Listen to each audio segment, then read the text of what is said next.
So Chris Paul had to enter COVID health and safety protocols with the NBA indefinitely after testing positive for COVID. So this is interesting, right? Chris is the first player to test positive in the playoffs. That's interesting. Man, CP3, as great of a talent he's been, and we've been giving him his flowers this postseason because he's deserved them. He's an incredible talent. One of my favorite point guards. He is my favorite point guard to watch of all time. My personal favorite. Man, it almost feels like he's got some type of playoff unluckiness. I've never seen what happened to Chris Paul. Like literally in that Rocket series a few years ago with the Warriors, literally Chris Paul is balling. They were the only team to figure out a healthy Kevin Durant and Steph Curry-led Golden State Warriors crew. The only team. Not LeBron, nobody, not Dame. Nobody figured out that team at full strength.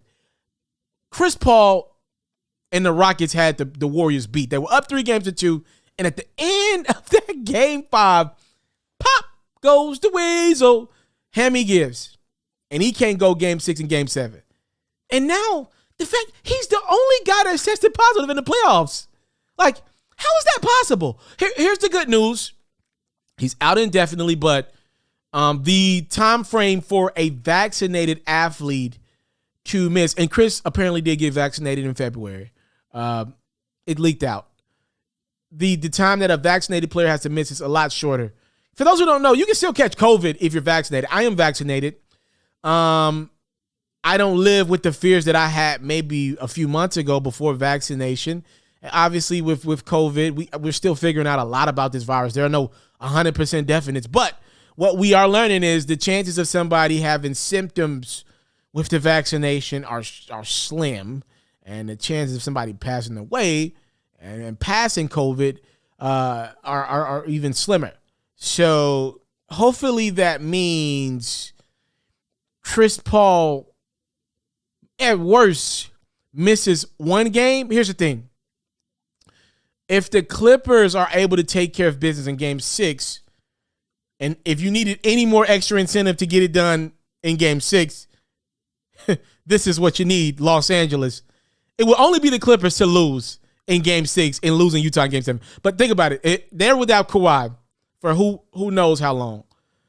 If the Clippers win game 6, they'll likely get game 1 on Sunday, because that's when it'll take place with the Suns without Chris. So it's like, yo, if we can take care of business at home, we get game 1 without Chris Paul.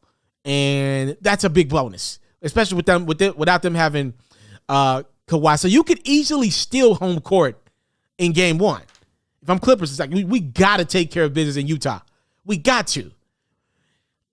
I would hope that Chris would be able to go, when is game 2? Probably Tuesday. I would hope that Chris would be able to go game 2. So I don't think this is the worst case, but obviously every game is pivotal. Now, I do believe Phoenix is capable with the way campaign has been playing. I do believe Phoenix is capable of winning a game without Chris, especially if the Clippers are not going to have Kawhi, which is, by the way, a Clippers-Suns Western Conference Finals game 1, and there's no Kawhi, no Chris Paul. That sucks. We'll see how this plays out. I don't think it's the worst case scenario. It's unfortunate and unlucky. It continues the unluck of Chris Paul in the playoffs. But I don't think this is the end-all, be-all. I don't think this is the worst.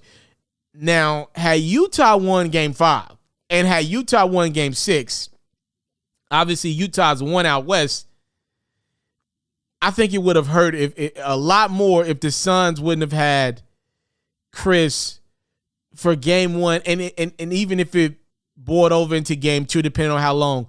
Because even though it's road games for Phoenix, you want to establish things in that series. You want to find your mojo. You want to impose your will.